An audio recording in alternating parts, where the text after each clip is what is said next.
গণহত্যায় জড়িত আওয়ামী লীগ কর্মী মুখোশ পাল্টে ছাত্র হত্যার বাদী। অর্থ হাতিয়ে নিতে ভয়ঙ্কর প্রতারণা, অনুসন্ধানে মিলেছে প্রমাণ। বিভিন্ন লোকজনকে ধোঁকা দিয়ে টাকা পয়সার জন্য এরকম করার চেষ্টা করছে, তবে যেগুলো আমাদের নলেজে আসতেছে সেগুলো আমরা নজরদারিতে রাখতেছি এবং অনেককেই আইনের আওতায় নিয়ে আসতেছি। বাংলাদেশ ভারত পররাষ্ট্র সচিব পর্যায়ে বৈঠক আজ, পৌঁছেছেন বিক্রম মিস্ত্রি। বাস্তবতা মেনেই সম্পর্ক এগিয়ে নেওয়ার আশা। রাজধানীর বাজারে আসছে আগাম শীতকালীন সবজি। ফলন বেশি হলেও পরিবহন ও উৎপাদন খরচে বাড়ছে দাম। বাজার মনিটরিং এর জোরদারের দাবি। স্কুলে ভর্তিতে গলা কাটা ফি, অবকাঠামো নেই, ভাড়া করা ভবনে চলছে শতাধিক প্রতিষ্ঠান। দুশ্চিন্তায় অভিভাবকরা নির্বিকার, কর্তৃপক্ষ। নীতিমালার অভাবে এক এক শিক্ষা প্রতিষ্ঠান বা এক এক কিন্ডারগার্টেনগুলো তারা নিজেদের মতো করে তাদের টিউশন ফিগুলো নির্ধারণ করে। আমি বাচ্চাকে দিয়েছিলাম নার্স প্লেতে, প্রি প্লেতে, কিন্তু সে তুলনায় তার যে আপডেট হওয়ার কথা সেটা কিন্তু তার হয়নি। টাকা দিয়েও মিলছে না প্যাকেটজাত সয়াবিন তেল। খোলা তেলের চাহিদা বাড়ায় পাল্লা দিয়ে বাড়ছে দাম। সংকট উত্তরণে নেই কোনো পদক্ষেপ। এবং সশস্ত্র বিপ্লবের মুখে পালিয়ে রাশিয়ায় বাশার আল আসাদ, নতুন সিরিয়ার পাশে থাকার আশ্বাস যুক্তরাষ্ট্র, জার্মানি সহ বহু দেশের। দেখছিলেন শিরোনাম সংবাদ সকালের, সঙ্গে আছে আমি ইশিকা আজিজ। ছাত্র জনতার উপর ব্রাশফায়ার করা আওয়ামী লীগ কর্মী এখন মুখোশ পাল্টে ছাত্র হত্যার বাদী। অর্থ হাতিয়ে ও সাধারণ মানুষকে ফাঁসাতে এমন ভয়ঙ্কর প্রতারণা চলছে সাভারে। সেখানে আলোচিত ইয়ামিন হত্যা মামলাটি করে সেই আওয়ামী লীগ কর্মী, অথচ বাদীকে চেনেন না সেই শহীদ ইয়ামিনের পরিবার। দেশ টিভির অনুসন্ধানে সাভার জুড়ে মিলেছে এমন অসংখ্য প্রমাণ। সাভার প্রতিনিধি দেওয়ান ইমনকে সাথে নিয়ে মিথ্যা মামলা বাণিজ্য ধারাবাহিকের আজ প্রথম পর্ব। সোহেলের ক্যামেরায় জানাচ্ছেন এম এ আজিম। ভুয়া মামলা এবং মিথ্যা মামলা হচ্ছে, এটা আমি অস্বীকার করব না। এই মামলাগুলোতে যাদের নাম এসেছে তাদের মধ্যে কারো কারো ক্ষেত্রে হয়রানিমূলক পদক্ষেপ। তালিকা প্রস্তুত করে মিথ্যা মামলা প্রত্যাহার করা হবে। সরকারের পক্ষ থেকে মিথ্যা মামলা বন্ধে হুঁশিয়ারি দেয়া হলেও এখনো কি বন্ধ হয়েছে? কারা করছে মিথ্যা মামলা, কারা করছে মামলা কেন্দ্রিক বাণিজ্য? দেখুন সেই অনুসন্ধান। জুলাই আগস্ট বিপ্লবে সাভারে প্রকাশ্য গুলি চালাতে দেখা যায় স্থানীয় আওয়ামী লীগ নেতাদের। তাদের একজন আব্দুল জলিল। আওয়ামী লীগের কর্মী জলিলকে পিস্তল হাতে স্বৈরাচার সরকারের আমলে হরহামেশাই প্রকাশ্য ঘুরে বেড়াতে দেখেছেন সাভারবাসী। ছাত্র জনতার উপর প্রকাশ্য ব্রাশ ফায়ার করা আওয়ামী লীগ কর্মী সেই আব্দুল জলিলই রূপ বদলে সাভারের ছাত্র ইয়ামিন হত্যা মামলার বাদী। মামলার এজাহারে আওয়ামী লীগ কর্মী জলিল প্রতারণার আশ্রয় নিয়ে নিজেকে ইয়ামিনের স্বজন দাবি করে নামে বেনামে আসামি করে ফাঁসায় সাধারণ মানুষকে।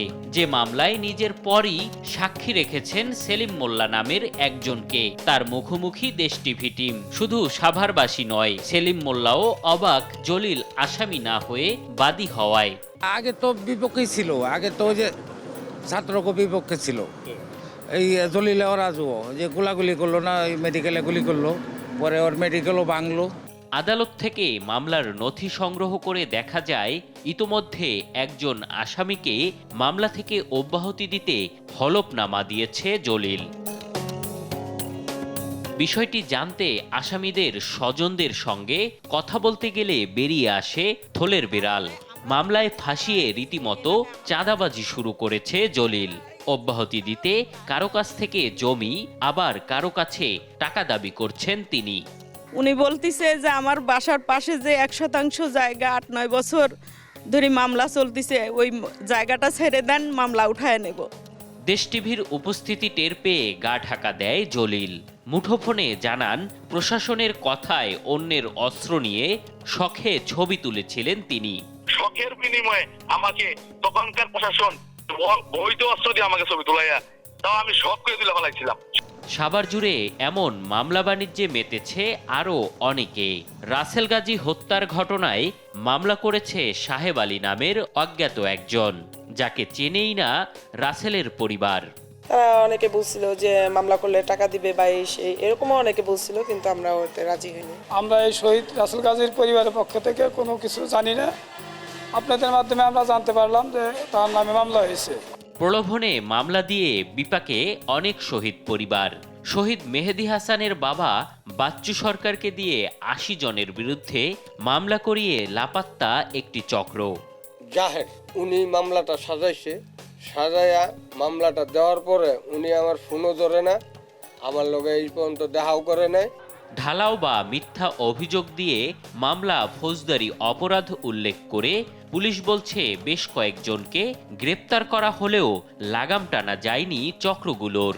বিশেষ করে চাঞ্চল্যকর মামলাগুলো সেগুলো নিয়ে বাইরে একটা প্রতারণা করার জন্য, বিভিন্ন লোকজনকে ধোঁকা দিয়ে টাকা পয়সার জন্য এরকম করার চেষ্টা করছে। তবে যেগুলো আমাদের নলেজে আসতেছে সেগুলো আমরা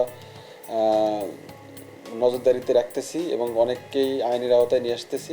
আলোচিত ইয়ামিন হত্যার বিচার দাবিতে তার মামা বাদী হয়ে মামলা করলেও একই ঘটনায় আরেকটি মামলা দিয়ে রমরমা বাণিজ্য করছে জলিল। এখন কে এটা মামলা করছে, কেন করলো, তার কোন উদ্দেশ্য করলো, সে মামলায় মানে কি বর্ণনা আনছে, আপনি বর্ণনা ওই মামলার কাগজ আমাকে তো সাভার থানার আইও দেখা। জুলাই আগস্ট বিপ্লবে শহীদদের রক্তের দাগ না শুকালেও নামে বেনামে মামলা দিয়ে বাণিজ্য শুরু করেছে একাধিক চক্র, যা ছাত্র জনতার আত্মত্যাগকে প্রশ্নবিদ্ধ করার পাশাপাশি সঠিক অপরাধীদের বিচারকেও বাধা সৃষ্টি করছে, এমনটাই মনে করছেন সংশ্লিষ্টরা। এম এ আজিম, দেশ টিভি, ঢাকা। দেশের বিভিন্ন প্রান্ত থেকে আগাম শীতকালীন সবজি আসছে রাজধানীর বাজারগুলোয়।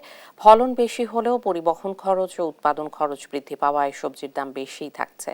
কারো কারো দাবি, চাঁদাবাজদের দৌরাত্ম্য কমলেও সিন্ডিকেটের কারণে বাজার নিয়ন্ত্রণ করা যাচ্ছে না। দাম নিয়ন্ত্রণে সেনাবাহিনী সহ প্রশাসনের কার্যকর পদক্ষেপ কামনা করেন ক্রেতারা। জাহিদ হাসানের ক্যামেরায় আরও জানাচ্ছেন NI নাহিদ। গভীর রাতে রাজধানীর কারওয়ান বাজারে দেশের বিভিন্ন জেলা থেকে ট্রাক বোঝাই করে আনা হচ্ছে শীতকালীন সবজি।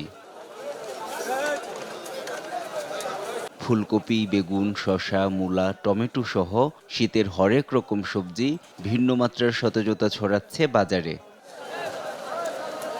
ফলন বেশি হলেও পরিবহন ও উৎপাদনে খরচ বৃদ্ধি পাওয়ায় সবজির দামে লাগাম টানা যাচ্ছে না বলে জানান ব্যবসায়ীরা। তেলের দাম কমের কারণে সবজির দামটা কম ছিল, এখন 10-15 হাজার টাকা গাড়ি ভাড়ার ডিস্টেন্স হয়ে যেতেছে। এই সব কিছু মিলাইয়া বাজার খরচ, আরও একটা ঘর চালাতে তো অনেক খরচ আছে। অনেক সুন্দর ফসল হন, মানে আরও অনেক ভালো কমবো মাল। এখন 50 মন 30 বেচতেছে, 35-40 এরকম আয়া পড়বো। খুচরা দোকানদাররা তারা যদি মানুষের প্রতি জুলুম করে, এটা তারা সিন্ডিকেট করলো, দোষটা কিন্তু আমাদের উপরে আসতেছে। তাই সকল দোকানদারে বলবো যে সর্বনিম্ন কম দামে বিক্রি করবেন, যে মানুষ যে খাইতে পারে। এদিকে পরিবহনে নেই চাঁদাবাজির দৌরাত্ম্য, বললেন পরিবহন চালকরা। আমি আইছি পাবনা থেকে পিস নিয়ে, রাস্তাঘাটে কোনো চাঁদাবাজি নাই। আগে চাঁদাবাজি হইতো, কিন্তু এখন সেই চাঁদাবাজিটা হয় না। মাল আনা নেওয়ার আগে যে চাঁদাবাজি ছিল, সেই চাঁদাবাজিটা নাই। দাম নিয়ন্ত্রণে তাই বাজার মনিটরিং ও সেনাবাহিনীর যৌথ অভিযানের দাবি ক্রেতাদের। কঠোরভাবে এটাকে হস্তক্ষেপ করতে হবে, যে এইভাবে এটাকে দমন করে বা আপনার সিন্ডিকেটটা দমন করে দ্রব্যমূল্যটা কিভাবে নিয়ন্ত্রণ করা যায়। সবারই প্রত্যাশা যে বাজার নিয়ন্ত্রণে থাকুক, মানুষ ভালোভাবে কেনাকাটা করতে পারে, যাতে এটা সবারই প্রত্যাশা। NI নাহিদ, দেশ টিভি, ঢাকা। সংক্ষিপ্ত সফরে ঢাকায় এসেছেন ভারতের পররাষ্ট্র সচিব বিক্রম মিশ্রি। বাংলাদেশের রাজনৈতিক পট পরিবর্তনের পর দিল্লির উচ্চ পর্যায়ের কোনো কর্মকর্তা প্রথম ঢাকায় এলেন, আর পররাষ্ট্র সচিব হওয়ার পর মিশ্রিরও প্রথম ঢাকা সফর এটি। এদিকে ইউরোপীয় ইউনিয়নের 27 রাষ্ট্রদূতের সঙ্গে আজ বৈঠক করবেন প্রধান উপদেষ্টা ডক্টর মোহাম্মদ ইউনূস। সোমবার সকালে ভারতীয় বিমান বাহিনীর একটি বিশেষ ফ্লাইটে ঢাকায় আসেন ভারতের পররাষ্ট্র সচিব। রাজনৈতিক দূরত্ব কমানোর লক্ষ্যে এদিন ঢাকায় পররাষ্ট্র সচিব পর্যায়ের বৈঠক বসছে বাংলাদেশ ও ভারতের। বৈঠকে ঢাকার পক্ষে নেতৃত্ব দেবেন পররাষ্ট্র সচিব মোহাম্মদ জসিমউদ্দিন, দিল্লির পক্ষে নেতৃত্ব দেবেন দেশটির পররাষ্ট্র সচিব বিক্রম মিশ্রি। বৈঠকে দুই দেশের সম্পর্কের সামগ্রিক বিষয়ে আলোচনা করার সুযোগ থাকবে। বৈঠকে বাণিজ্য, কানেক্টিভিটি, সীমান্ত হত্যা, পানি বন্টন ছাড়াও আরও অনেক উপাদান থাকবে বলে ধারণা করা যাচ্ছে। ঢাকার কূটনৈতিক অঙ্গন সংশ্লিষ্টরা মনে করছেন, ঢাকায় বাংলাদেশ ভারত পররাষ্ট্র সচিবদের বৈঠকে আলোচনার বিষয়বস্তু মুখ্য নয়, বরং বিদ্যমান পরিস্থিতিতে দুই দেশ আলোচনায় বসছে, এটি এখন বড় বার্তা। রাজনৈতিক বোঝাপড়ার ক্ষেত্রে এটি একটি গুরুত্বপূর্ণ পদক্ষেপ হবে।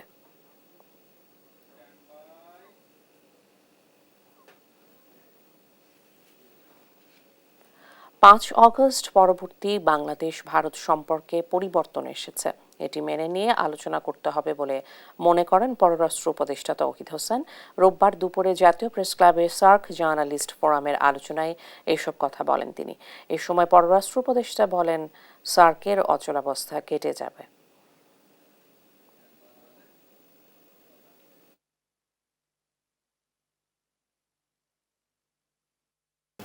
আপনারা জানেন যে আগামীকাল এখানে ভারতের পররাষ্ট্র সচিব আসছেন, আমাদের পররাষ্ট্র সচিবের সাথে আলাপ করবেন। এটা কিন্তু একটা স্ট্যান্ডিং মেকানিজম, এটা অস্বাভাবিক কিছু না। প্রতি বছর একজন যান ওপাশে, পরের বছর ওপাশ থেকে একজন আসেন পররাষ্ট্র সচিব পর্যায়ে। এটা ফরেন অফিস কনসালটেশন বলা হয় এটাকে, দীর্ঘদিন যাবৎ চলছে এবং তারই অংশ হিসেবে তিনি আসছেন। আমি আশা করব যে তারা একটা ফলপ্রসূ আলোচনা করবেন। এবং আবার একটা কথা, আমি ভারতের উচ্চ পর্যায়েও যখন দেখা সাক্ষাৎ হয়েছে আমি বলেছি যে কোনো সমস্যার সমাধান করতে হলে প্রথমে স্বীকার করতে হবে যে সমস্যাটা আছে। নতুন বছরের সন্তানদের যারা স্কুলে ভর্তি করাবেন তাদের জন্য অপেক্ষা করছে গলা কাটা ফি। অবকাঠামো না থাকলেও রাজশাহীতে নানা নামে চলতে থাকা কিন্ডারগার্টেনগুলো প্রি প্লে থেকে পঞ্চম শ্রেণী পর্যন্ত যে ফি নির্ধারণ করেছে তা অনেকের মাসিক আয়ের দ্বিগুণ।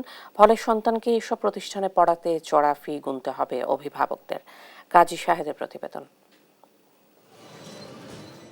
রাজশাহীর সাগরপাড়ার নর্থ পয়েন্ট স্কুল, সাবেক এমপি ওমর ফারুক চৌধুরীর বাড়ি ভাড়া নিয়ে চলছে প্রতিষ্ঠানটি। নেই খেলার মাঠ, নেই স্কুলের অবকাঠামো।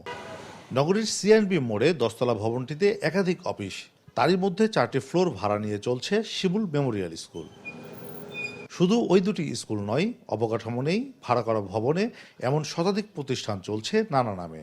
অভিভাবকদের কাছ থেকে আদায় করছে চড়া ফি। টিউশন ফি বলেন, প্লেয়িং বা ড্রামা বিভিন্ন ফর্মে নিয়ে দেয়, তো সেটা একবারে আমাদের মতো মধ্যবিত্ত বা নিম্ন মধ্যবিত্তের জন্য এটা বিশাল ধরনের চাপে। আমি বাচ্চাকে দিয়েছিলাম নার্স প্লেতে, প্রি প্লেতে, কিন্তু সে তুলনায় তার যে আপডেট হওয়ার কথা সেটা কিন্তু তার হয়নি।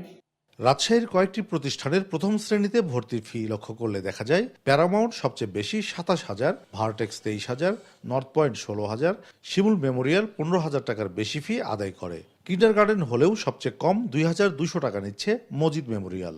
এমন ফি নেয়ার যৌক্তিকতা নিয়ে আছে পাল্টাপাল্টি মত। আমি সেখানে চেয়ারম্যান হিসেবে আছি। আপনি কি অন্যান্য প্রাইভেট স্কুল দেখছেন? দেখে কি এখানে আসছেন? প্রতি মাসে 10 লক্ষ টাকা ভাড়া দিতে হয়। স্মার্ট ক্লাসরুম, প্রত্যেকটিতে এসি, ল্যাপটপ সহ। উপায় নাই তো, কি করবো? এটা নিয়েই তো আমরা অনেক লসে আছি। এখানকার মানুষের আয় ইনকামের উপরে তারা তো চলবে, সেই ক্ষেত্রে একটা সহনীয় পর্যায়ে ভর্তির টাকাটা নিলে আমার মনে হয় অভিভাবকরা উপকৃত হতো। তবে শিক্ষা সংশ্লিষ্টরা বলছেন সরকারি প্রাথমিক বিদ্যালয়গুলোর মান ভালো না হওয়ায় কিন্ডারগার্টেন সেই জায়গা নিতে পেরেছে, কিন্তু কোনো নিয়মনীতি না থাকায় ইচ্ছেমতো আদায় করছে ফি। সুনির্দিষ্ট নীতিমালার অভাবে এক এক শিক্ষা প্রতিষ্ঠান বা এক এক কিন্ডারগার্টেনগুলো তারা নিজেদের মতো করে তাদের টিউশন ফিগুলো নির্ধারণ করে। যেমন এখানে 2200 টাকা থেকে শুরু করে সর্বোচ্চ 25,000 টাকা পর্যন্ত টিউশন ফি নেওয়ার নজির আছে। তা আমি মনে করি এগুলো সুশিক্ষার ক্ষেত্রে অন্তরায়। মানসম্মত শিক্ষার যে একটি ন্যায্য অধিকার, মৌলিক অধিকার, সেই অধিকার থেকে তো বঞ্চিত হচ্ছেই এবং একটি চড়া মূল্যে তাদেরকে শিক্ষা নিতে হচ্ছে। সরকার 2011 সালে বেসরকারি প্রাথমিক বিদ্যালয় নিবন্ধন বিধিমালা করে। 2016 সালে বিভাগীয় কমিশনারদের নেতৃত্বে টাস্কফোর্স গঠন করা হয়। 3 মাসের মধ্যে কাজ শেষ হওয়ার কথা থাকলেও আজ পর্যন্ত নিবন্ধন কিংবা শুমারির কোনোটিই হয়নি। কাজী শাহেদ, দেশ টিভি, রাজশাহী। বগুড়ার বাজারে টাকা দিয়েও মিলছে না বোতল ও প্যাকেটজাত সয়াবিন তেল। অন্যদিকে খোলা তেলের চাহিদা বাড়ায় পাল্লা দিয়ে বেড়েছে দামও। ব্যবসায়ীরা বলছেন দাম বাড়াতে তেল কোম্পানিগুলো একযোগে বাজারে বোতলজাত তেলের সরবরাহ বন্ধ করায় সৃষ্টি হয়েছে এই সংকট। প্রায় মাসখানেক ধরে এই অবস্থা থাকলেও সংকট উত্তরণে এখনও দেখা মেলেনি কোনো দৃশ্যমান পদক্ষেপের। বিস্তারিত সহকর্মী সঞ্জু রায়ের তথ্য চিত্রে ডেস্ক রিপোর্টে। প্রায় 1 মাস হলো বগুড়ার খুচরা বাজারের দোকানগুলোতে নেই প্যাকেট ও বোতলজাত সয়াবিন তেলের পর্যাপ্ত সরবরাহ। বাজারে যখন প্রায় সব নিত্যপণ্যের দাম ঊর্ধ্বমুখী, তখন তেল কোম্পানি ও অধিক মুনাফালোভী সিন্ডিকেট ব্যবসায়ীদের কবলে খোলা বাজারেও পাল্লা দিয়ে বেড়েছে ভোজ্য তেলের দাম। বিক্রি হচ্ছে 175 থেকে 185 টাকা প্রতি লিটার। খুচরা ব্যবসায়ীরা বলছেন দাম বাড়ানোর উদ্দেশ্যে একযোগে বোতল ও প্যাকেটজাত তেলের সরবরাহ বন্ধ করেছে বড় বড় তেলের কোম্পানিগুলো, আর যাদের কাছে আগের কেনা তেল রয়েছে তারাও বোতল কেটে বিক্রি করছে খুচরা হিসেবে। তেলের দাম একটু বেশি, আর আমরা ভোজ্য তেল খোলা গুলাম সয়াবিন বেশি 175 টাকা লিটার। বোতল তেল কোথায় পাচ্ছে না, দিয়ে খোলা তেল নিচ্ছে, খোলা তেলের এই জন্য চাপ পড়ে গেছে। 6 টাকা 7 টাকা বেশি বিক্রি করার কারণে আপনার ম্যাজিস্ট্রেট আছে 12,000 টাকা জরিমানা এখানে। এই কারণে অনেক ব্যবসায়ীরা এই তেল কিনছে না, আর কোম্পানিরা এখন খুলে নিজেরাই বিক্রি করছে। চাহিদা অনুযায়ী তেল না পেয়ে ভোগান্তিতে সাধারণ মানুষ। দ্রুত এই সংকট উত্তরণের দাবি তাদের। পাবলিক মারা হাঁটতে কত পথ মানে করা লাগবে, অনুসরণ করা লাগবে, সেটা করতেছে সিন্ডিকেট। এটা আসলে বোঝাই তো যাচ্ছে, প্যাকেট কেন থাকবে না, বোতল কেন থাকবে না, একসাথে এতগুলো বোতল আপনার হচ্ছে প্যাকেট কোথায় গেল? ব্যবসায়ী নেতা আর বোতলজাত তেলের পরিবেশকরা বলছেন কোম্পানিগুলোকে বারংবার তাগাদা দেয়া সত্ত্বেও চাহিদা অনুযায়ী তেল পাচ্ছেন না তারা। কোম্পানিগুলো বলতেছে যে উৎপাদনের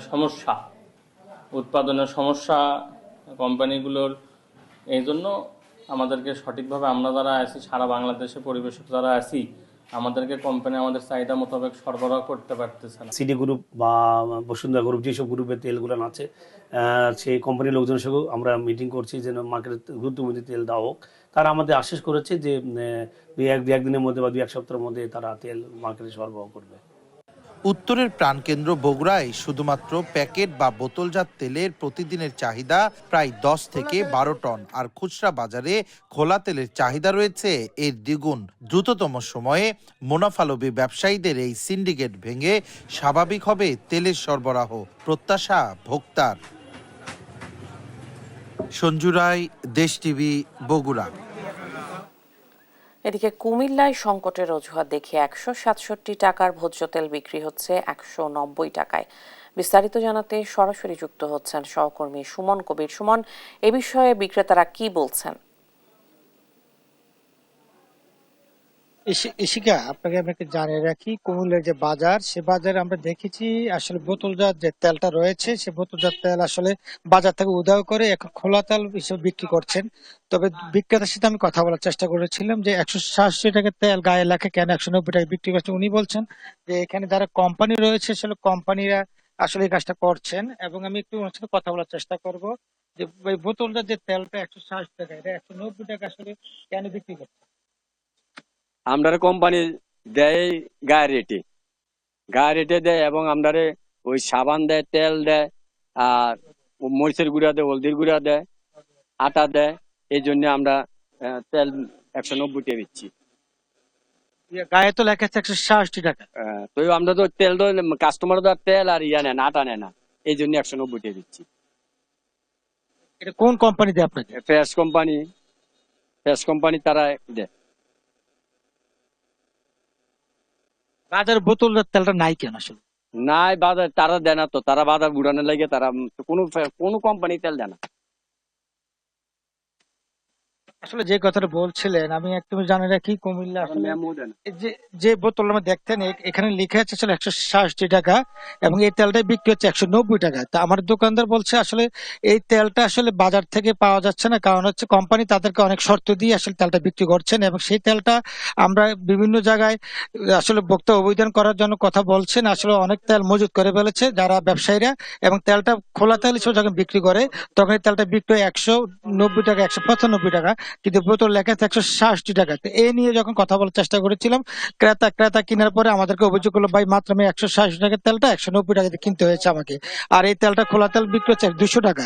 তো যখন বিক্রেতা বলছেন আসলে ফ্রেশ কোম্পানি তাদেরকে আসলে এই শর্ত দিয়ে অনেকগুলো এটার সাথে অনেকগুলো আসলে পণ্য বিক্রি করা হয়। আসলে কুমিল্লা বাজারে না, শুধু প্রত্যেকটা বাজারে একই রকম সিন্ডিকেট করে ব্যবসায়ীরা তেল মজুত করে এই কাজটা করছেন।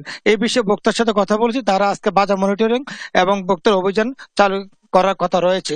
এই ছিল কুমিল্লা থেকে সর্বশেষ। ইশিকা।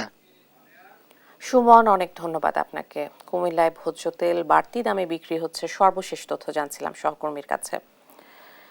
দেখছেন সংবাদ সকাল।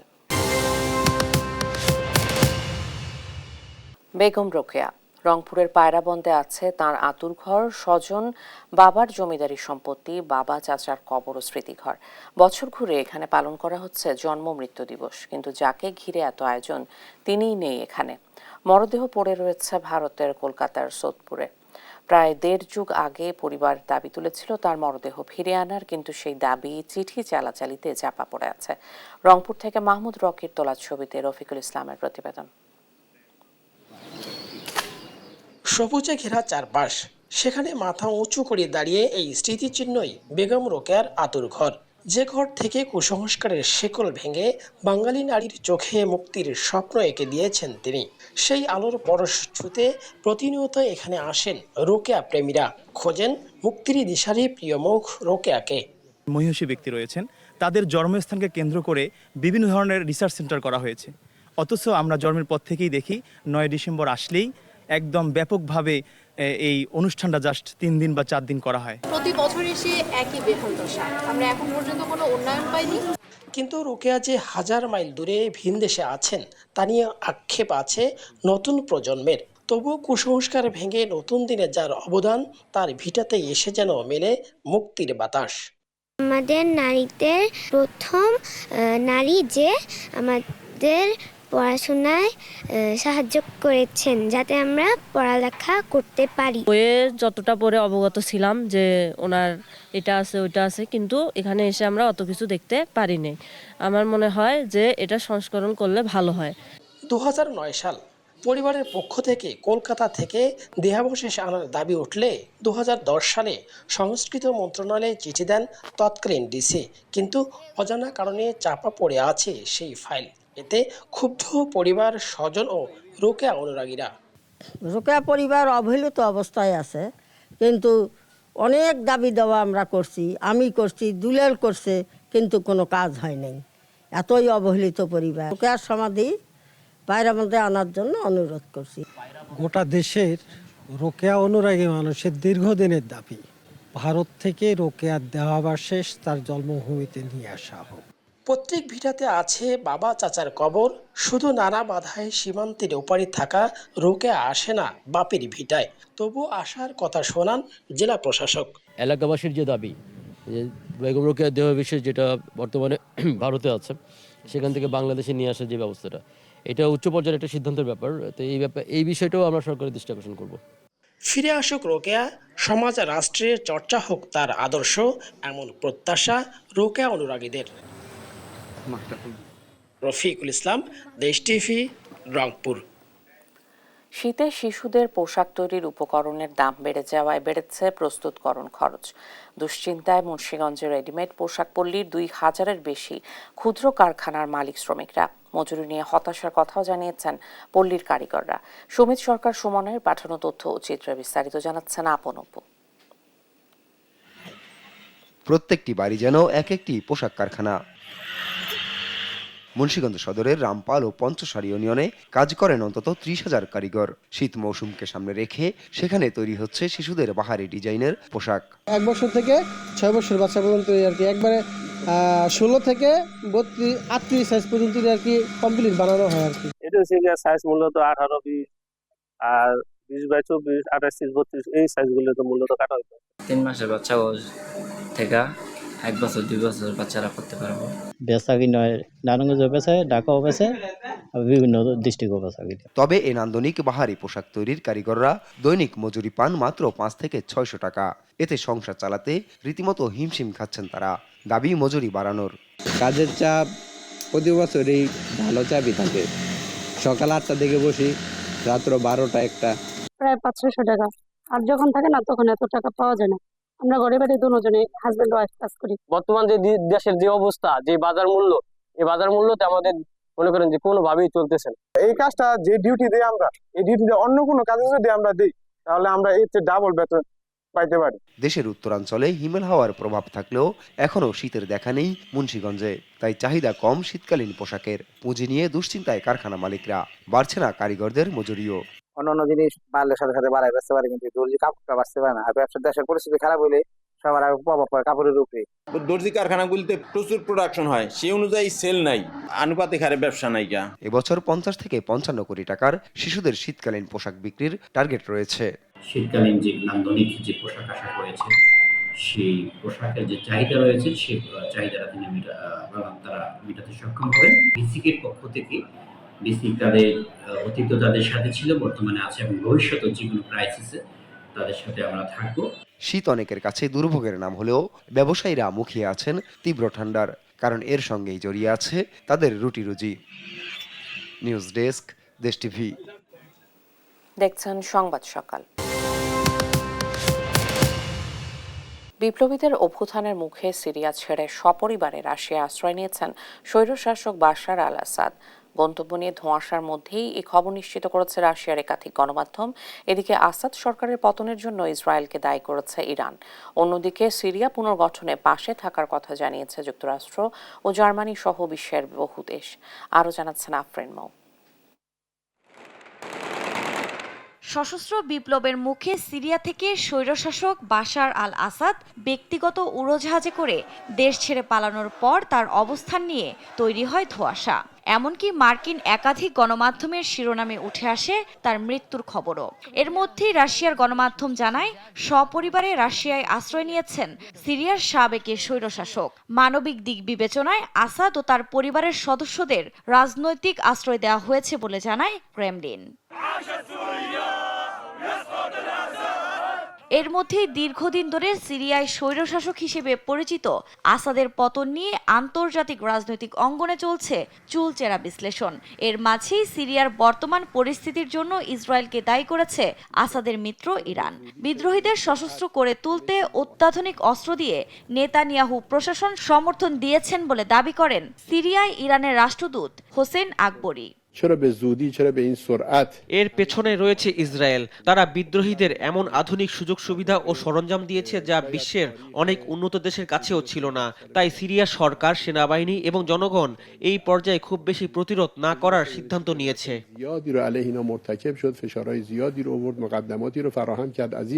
যদিও বিদ্রোহীদের কাছে সিরীয় সেনাবাহিনীর এই পরাজয়কে অনেকটাই আশ্চর্যজনক বলছেন ইরানের পররাষ্ট্রমন্ত্রী আব্বাস আরাগচি। এমনকি আসাদ সরকারের পক্ষ থেকে কোনো সাহায্য চাওয়া হয়নি বলেও দাবি তার। তবে সামরিক সংঘাতের দ্রুত অবসান, সন্ত্রাসী কর্মকাণ্ড প্রতিরোধ এবং জাতীয় সংলাপ শুরুর আহ্বান দেশটির পররাষ্ট্র মন্ত্রণালয়ের।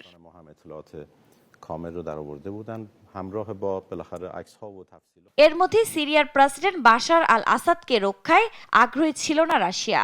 তাই তার শাসনের অবসান হয়েছে বলে সামাজিক যোগাযোগ মাধ্যমে জানায় ট্রাম্প। বলেন, ইউক্রেন যুদ্ধের কারণে সিরিয়ায় তাদের আগ্রহ হারায় পুতিন প্রশাসন। এদিকে আসাদ সরকারের অবশিষ্টাংশ এবং বিদ্রোহীদের মধ্যে আলোচনা অত্যন্ত গুরুত্বপূর্ণ হবে বলে মনে করছেন গিগা ইনস্টিটিউট ফর মিডল স্টাডিজের সিরিয়া বিশেষজ্ঞ আদ্রে ব্যাংক। আগামী দিনে সিরিয়ায় কতটা শান্তিপূর্ণ বা সহিংসভাবে চলতে থাকবে এই প্রশ্নের জন্য দুটি জিনিস খুবই গুরুত্বপূর্ণ। একটি হলো যে রাজনৈতিক উত্তরণ প্রক্রিয়াটি এখন ঘোষণা করা হয়েছে তা কাজ করতে পারবে কিনা, অন্যটি দামেস্কে আসাদের শাসন আমলের নেতাদের সঙ্গে তারা কিভাবে কাজ করছে। অন্যদিকে সিরিয়ার চলমান পরিস্থিতি নিয়ে মুখ খুলেছেন বিশ্বের শক্তিধর দেশের সরকার ও রাষ্ট্রপ্রধানরা। আসাদের পতনকে স্বাগত জানিয়েছে ফ্রান্সের প্রেসিডেন্ট ইমানুয়েল ম্যাক্রো এবং যুক্তরাজ্যের প্রধানমন্ত্রী কিয়ার স্টারমার। একে সুসংবাদ হিসেবে বর্ণনা করেছেন German chancellor Olaf shawls. Netanyahu ইরানের প্রধান মিত্র আল আসাদের পতনকে একটি ঐতিহাসিক দিন হিসেবে স্বাগত জানিয়েছেন। যদিও আসাদের পতনকেও সিরিয়ার জন্য ঝুঁকি বলছেন বিশ্বমোড়ল যুক্তরাষ্ট্র। দেশটিতে শান্তি প্রতিষ্ঠায় ওয়াশিংটন কাজ করবে বলে জানান বাইডেন। আফরিন মৌ, নিউজ ডেস্ক, দেশ টিভি। আবারও বায়ু দূষণের শীর্ষে বাংলাদেশের রাজধানী ঢাকা। স্থানীয় সময় সোমবার সকালে ঢাকার স্কোর ছিল 305। বায়ুর মান 300 পার হলেই তাকে দুর্যোগপূর্ণ বলা হয়। আর বায়ু দূষণে দ্বিতীয় স্থানে আছে মিশরের কায়রো। বায়ু দূষণের পরিস্থিতি নিয়মিতই তুলে ধরে সুইজারল্যান্ড ভিত্তিক প্রতিষ্ঠান IQ Air। বাতাসের মান নিয়ে তৈরি করা এই লাইভ বা তাৎক্ষণিক সূচক একটি নির্দিষ্ট শহরের বাতাস কতটা নির্মল বা দূষিত সে সম্পর্কে মানুষকে তথ্য দেয় ও সতর্ক করে সংস্থাটি।